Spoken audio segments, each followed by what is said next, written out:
What is it that they say? If at first you don't succeed, try and try again?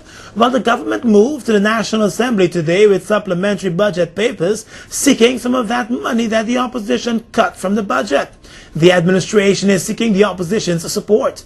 In the Guyanese version of pork barrel politics, the PPP Civic Administration, cognizant of the opinion of the court that the Ethnic Relations Commission be funded, decided to throw in all those monies that were thrown out by the majority in the National Assembly. The majority had thrown out funding to line items like NCN and GINA, plus money for sections of the Office of the President funding. All of those items are back before the majority for approval, along with allocations for the pension increases that the opposition pushed for and got approved. APNU Shadow Finance Minister Carl Greenidge said the government still needs to clarify a lot, although the old age pension increases will receive support. What I would say is that as they've been submitted, we will not be able to approve them in their entirety. There is, of course, amongst them an adjustment to fund the increase in the old age pensions.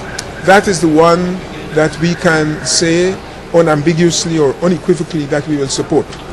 Okay, but the others, there are different requirements applicable to the others. Some require more information, others require greater clarification, and as regards how we will vote on maybe one or two, we will need to understand them further before one can make a decision.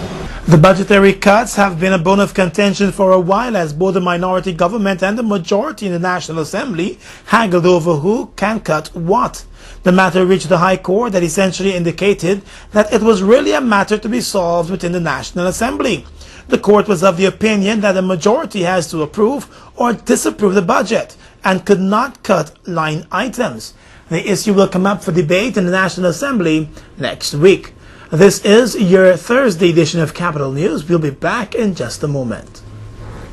Thanks for staying with us. Well, the chairman of Region 10, Sharma Solomon, made clear today to Capital News why his group did not want the Private Sector Commission to sit in its meeting with the president and some of his cabinet members. Enrico Wilfred has our report.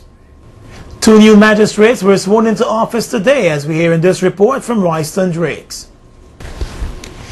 Even with that probe underway at City Hall and concerns about the new town clerk does not appear too bothered about all that's happening around her. More in this report from Royston Drakes. Jehovah's Witnesses will meet from this weekend for their annual conference. We have this report from Royal Collins. And that's our report in Capital News for today. On behalf of all of us here, I'm Gordon Mosley. Thank you for your company. Here's wishing you the best of the rest of the day. Good night.